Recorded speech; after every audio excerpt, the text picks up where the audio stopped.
What's going on, guys? Ken and Clark here. And in this video, we're going to be going over how to get home remodeling leads using Google Ads.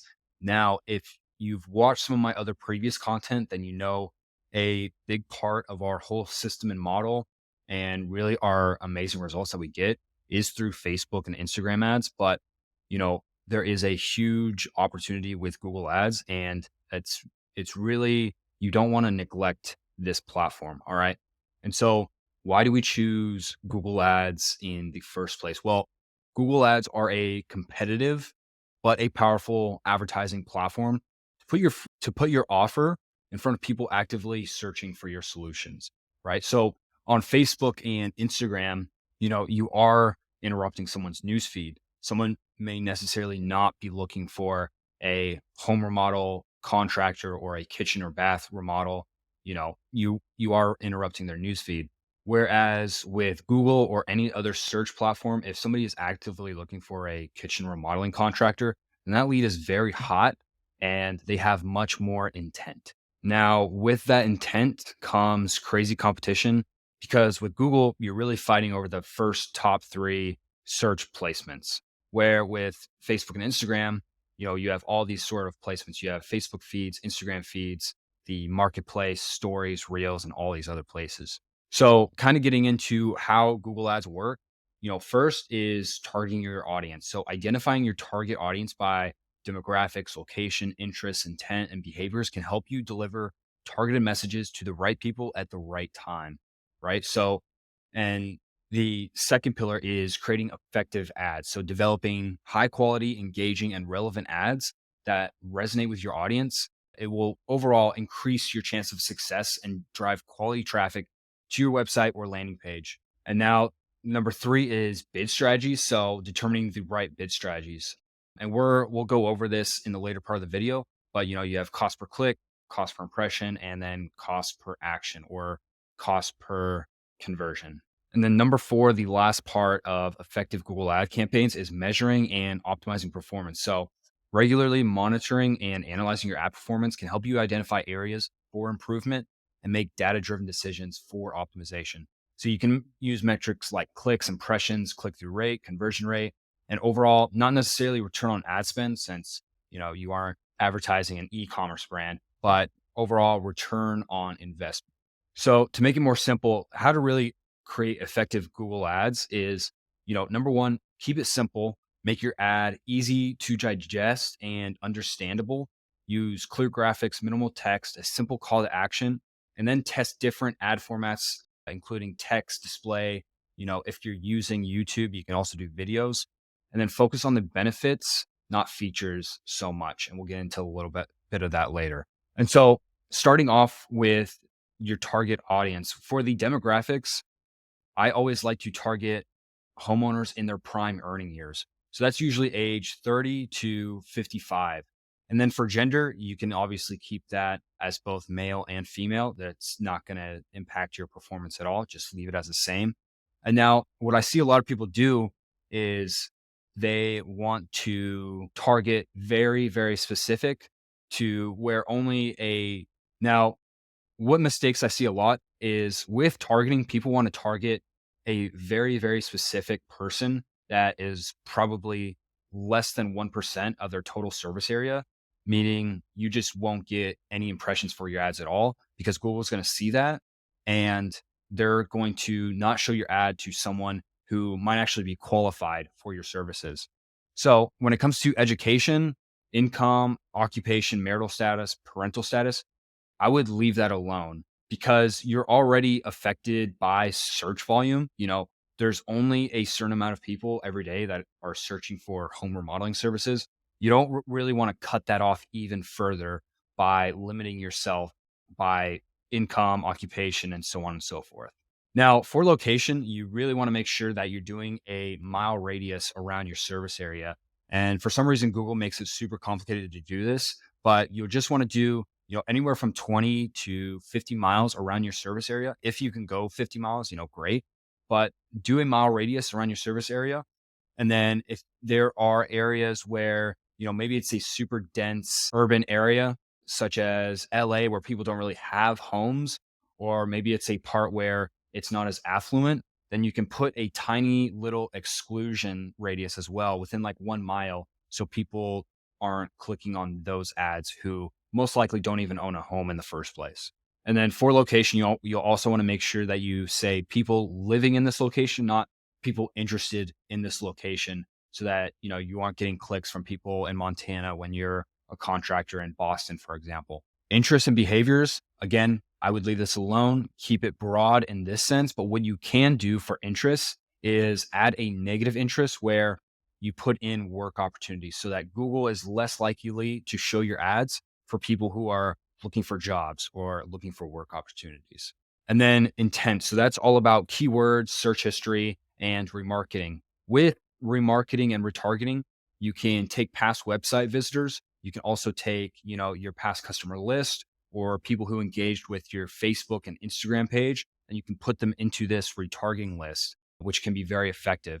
Now, for keywords, we're going to get into that for a second because that is really the huge part of effective Google ad campaigns. So, for bid strategies, as opposed to Facebook and Instagram, where it's cost per impression, you're paying per thousand impressions. Google is a cost per click platform. So anytime somebody clicks on your ad, that's when you get charged instead of somebody just seeing your ad, which is nice. But with remodeling and home services in general being a lot more competitive, those cost per clicks are going to be, you know, pretty high. And then you also have cost per action. So you can tell Google that, hey, Google, I do not want to pay more than $50 per lead that I get.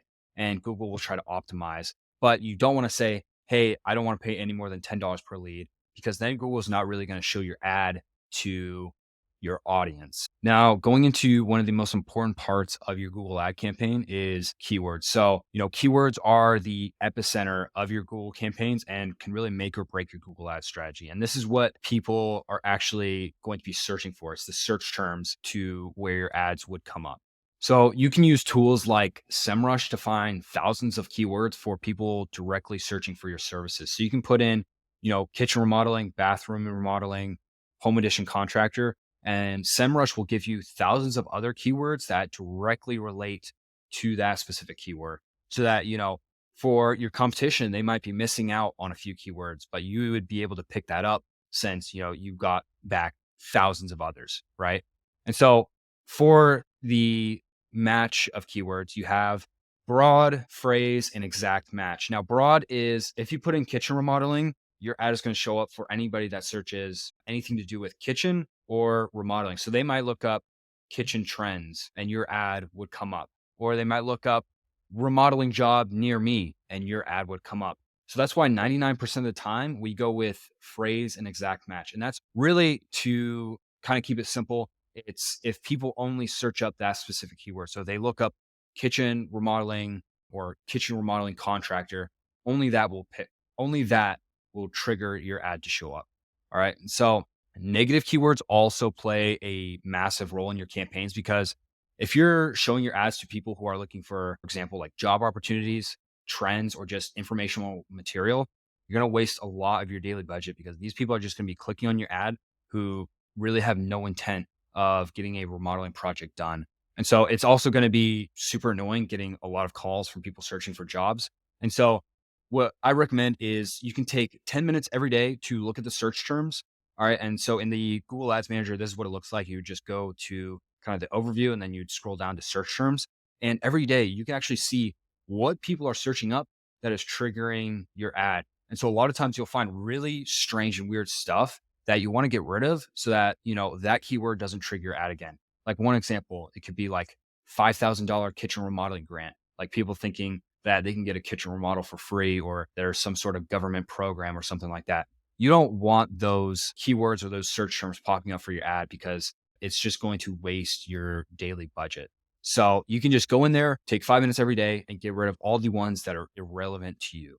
So the next step with creating effective Google ad campaigns in order to get home remodeling leads is going to be your headlines and ads. So this is what people are actually going to see when they search up on Google, kitchen remodeler near me. All right. So going over into some examples we've used in the past that are very effective is, number one, company name. So that would be your business name, start your renovation today, free budget and concept design. Company name, get a good looking kitchen now, free estimate, home edition contractors, award winning remodel team, upgrade your home. All right. And so with each ad, Google allows you to create 15 different variants of the headlines, right? So this is where Google's algorithm is really powerful. They'll be able to see which headlines and which ads are the best performing ones, which ads and headlines that people respond positively, and they'll optimize to where they start showing that specific ad more. So I would recommend just giving Google as much data as possible, fill in all 15 of those and kind of let Google do its thing and find which one performs the best. All right.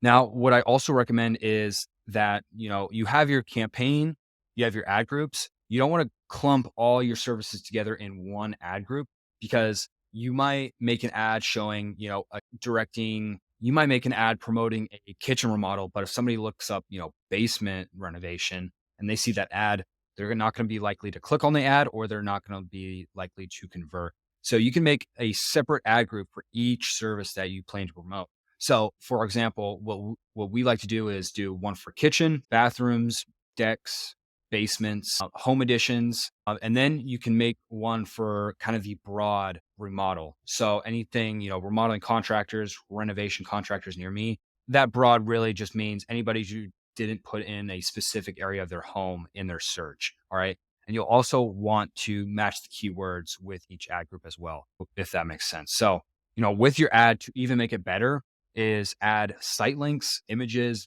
your business number, lead forms, and other assets to take up more real estate on the search feed so that people will be more likely to click on your ad, right? If you put in all that stuff, your ad is going to take up a big part of their screen and it just makes it more likely that they're going to click on it. All right. So once they click on the ad, what is next? So the next part is the landing page, the final part. And so a lot of mistakes I see is people use either one, just a super bad landing page that maybe it's not optimized, or maybe the user is able to get distracted too easily.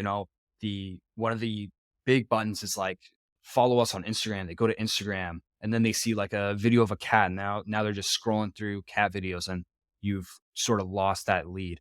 All right. So we follow the rule of keeping it stupid simple. So really, the first thing is the headline, the atomic offer, schedule your free budget and concept design with the best reviewed remodeler in, so and so area. All right. And then you want to have how you work, how to contact you and your number as kind of the big three buttons that you want. And so once they click how you work or how to contact you, they get brought to an example right here, free budget and, design concept, and they can fill in their information, their zip code, which service they want, and a brief message, and then they can submit it.